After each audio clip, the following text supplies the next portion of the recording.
Corona काल में लाखों मजदूर झारखंड वापस आए हैं। दूसरे राज्यों में काम कर रहे लाखों श्रमिक इस उम्मीद में वापस आए थे ताकि यहां उनकी सरकार अच्छे से ख्याल रख सके। वैसे भी सोरेन सरकार ने झारखंड में ही उन्हें काम मुहैया कराने का भरोसा दिया था। इन मजदूरों को सरकार ने अपने ही प्रदेश के गृह जिलों में रोजगार देने का आश्वासन दिया था, लेकिन अब तक मजदूरों को रोजगार नहीं मिल सका। इस वजह से सूबे के लाखों श्रमिकों के परिवार के सामने रोजी रोटी का संकट खड़ा हो गया है। सरकार से मदद नहीं मिलने की वजह से मजदूर फिर से पलायन करने को मजबूर हो गए हैं। पीड़ित मजदूरों ने खुद अपना हाल बताया। वहीं बेंगलुरु की कंपनियां हवाई जहाज की टिकट भेजकर श्रमिकों को वापस बुला रही हैं। तो कहाँ जाने का तैयारी है, कहाँ जा रहे हैं? तो हम लोग जा रहे हैं बेंगलोर। बेंगलोर जा रहे हैं? हाँ। बेंगलोर किस काम से? वही पाइपलाइन वाला काम से जा रहे हैं। किस काम से? पाइपलाइन वाला में, पाइपलाइन में काम करते हैं। कंक्रीट वाला में। अच्छा। तो फ्लाइट से जाने का कारण? तो ट्रेन नहीं चल रहा है ना, इसलिए फ्लाइट में अभी कंपनी सुविधा दे रहा है। कंपनी सुविधा दे रही है जाने की, जाने आने का दोनों जाने का? आने का। अच्छा। तो ये लॉकडाउन लगा था, उस समय आप लोग घर आ गए थे रांची? उससे दुर्गा पूजा में हम लोग आ रहे हैं, अगला साल दुर्गा पूजा के समय आ गए थे। तो इतने दिनों के बाद जा रहे हैं? ये लॉकडाउन के कारण नहीं जाते थे किधर गांव से, तो अभी जा रहे हैं, बुलाया है। सारा सुविधा कंपनी दे रहा है? कंपनी दे रहा है। क्या काम करते हैं वहाँ? वही कंक्रीट रोड ढलाई वाला काम है। क्या नाम हुआ आपका? संतोष रजवार जी। संतोष रजवार। ठीक ठाक इनकम हो जाता है? हो जाता है। क्या कीजिए। कितने लोग हैं आप लोग का ग्रुप में? 8 आदमी हैं। 8 आदमी। हाँ। कई दूसरे श्रमिक भी रोजगार की तलाश में झारखंड से बाहर की ओर जा रहे हैं। कंपनी ही फ्लाइट का किराया भी दे रही है। पर क्या नाम हुआ आपका? जोर से बोलिए। दिया। कहाँ जा रहे हैं? बेंगलोर जा रहे हैं। कैसे जा रहे हैं? फ्लाइट से। फ्लाइट का व्यवस्था कैसे हुआ? कंपनी दिया है। बेंगलोर में कहाँ जा रहे हैं? क्या नाम है, वही एक ही साथी में है हम लोग। जी। वही अर्पणा कंपनी? जी। अपर्णा कंपनी। इससे पहले कहाँ काम करते थे? बहुत पहले गए थे, तो हम घर आए थे, करीब 5 साल के पहले गए थे। अब फिर बुलाया था और जा रहे हैं। अच्छा। और ये सारा कंपनी खर्च उठा रही है? जी। और घर में कौन कौन है? घर में 2 लड़का 1 लड़की परिवार है। वहीं श्रमिकों के बाहर जाने को बीजेपी मुद्दा बना रही है। बीजेपी के प्रवक्ता मजदूरों के पलायन पर हेमंत सोरेन की सरकार पर हमला बोल रहे हैं। देखिए, जिस तरीके से झारखंड से प्रवासी मजदूरों ने अपने कार्यस्थल को लौटना शुरू कर दिया, हम इसे मानते हैं कि राज्य सरकार इस मुद्दे पे पूरे तरीके से नाकाम रही है। मुख्यमंत्री जी ने कहा था कि 100% लोगों को यही नौकरी मिलेगा, किसी को लौटने की आवश्यकता नहीं होगी।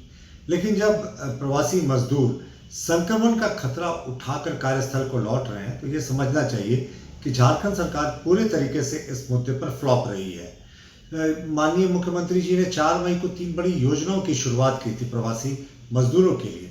बिरसा मुंडा हरित ग्राम योजना, नीलांबर पीतांबर जल संरक्षण योजना और वीर शहीद पुट्टो हो खेल मैदान योजना। उन्होंने कहा था कि इन तीनों योजनाओं से प्रवासी मजदूरों को प्रत्यक्ष रूप से रोजगार मिलेगा, लेकिन जमीनी हकीकत कुछ और है। वहीं झामुमो ने बीजेपी के आरोपों को सिरे से खारिज कर दिया। झामुमो प्रवक्ता मनोज पांडे ने कहा कि सरकार श्रमिकों को बाहर के राज्य में शोषण होने नहीं देगी। पांडे ने बताया कि सोरेन सरकार ने श्रमिकों की हर मुमकिन मदद की है।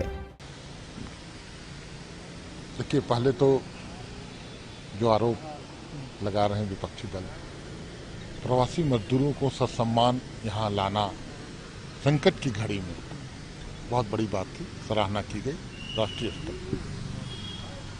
अभी जो कुछ लोग जा रहे हैं, हम भी स्वीकार करते हैं। कई को तो जो एक डाटाबेस बना, कितने प्रवासी आए, क्या क्या हुनर था उनमें, क्या काबिलियत थी, और उस अनुसार उनको रोजगार देना एक चुनौती थी, और चुनौती को स्वीकार किया सरकार। कई लोगों को रोजगार मिल भी रहा है, लेकिन कई एक ऐसे लोग हैं जिनको सरकार ने अपने स्तर से एक MOU करके भेजा। बहुत बड़ी बात है। यहाँ BRO जो बॉर्डर रोड ऑर्गेनाइजेशन है, उसके पदाधिकारी आए थे, एक कमिटमेंट करके एक लिखित एग्रीमेंट के तहत भेजा जा रहा है, और उनको एक अच्छी रकम तनख्वाह के रूप में मिलने की बात हुई है। उसमें झारखंड सरकार भी एक पक्ष है, उसकी अवहेलना कोई नहीं कर सकता है। पहले बिचौलिए हावी रहते थे, अब इस झारखंड सरकार गवाह है और उस पार्ट है उसमें एग्रीमेंट में, जो भी कंपनी जहां जा रहे हैं उनका शोषण नहीं होगा, दोहन नहीं होगा, उनकी उचित देखभाल होगी, उचित कार्य का माहौल रहेगा, वहां उनसे कार्य लिया जाएगा। किसी तरह की अवहेलना होने पर सरकार अपने श्रमिकों को वापस बुला सकती है। तो ये एक बहुत बड़ा अंतर है। वही लोग जा रहे हैं, इसी की जो जानकारी का अभाव है बीजेपी के, वही लोग जा रहे हैं जिसको सरकार बोल रही थी कि अगर जो जाना चाहते हैं, बिल्कुल, जिसके पास हुनर है और जो जिनकी जरूरत भी है। आज कई एक ऐसे कल कारखाने हैं जो झारखंड के श्रमिकों की बदौलत चलते हैं, उत्पादन होता है। तो ये राष्ट्रहित में भी नहीं होगा कि हम उनको रोके जाने से। हम उनको उचित एक अनुकूल माहौल बनाए हैं, वो जा सकते हैं, लेकिन उन पर नजर रहेगी सरकार की, और सरकार अपनी पैनी दृष्टि रखेगी कि उनके साथ कोई भेदभाव न हो, कोई शोषण नहीं हो, कोई दोहन नहीं। और ये कमिटमेंट है सरकार की, और सरकार ने बहुत बड़ा काम किया है। पहले किसी सरकार ने ऐसा नहीं किया था। यहाँ से लोग, आपने देखा होगा, 1 लाख कितने युवाओं को रोजगार देने के नाम पर एटीएम का गार्ड बना दिया गया 5,000 6,000 का। तो वो हालात अब नहीं है, हालात बिल्कुल उलट चुके हैं। सरकार संवेदनशील है और युवाओं को रोजगार मिलेगा।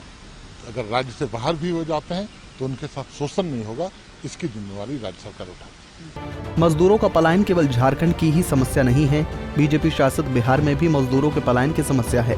काश बीजेपी इस मुद्दे को भी उतनी ही शिद्दत से उठाती जितनी शिद्दत से वो झारखंड के पलायन के मुद्दे को उठा रही है। पंजाब केसरी टीवी के लिए रांची से आशुतोष सिन्हा की रिपोर्ट।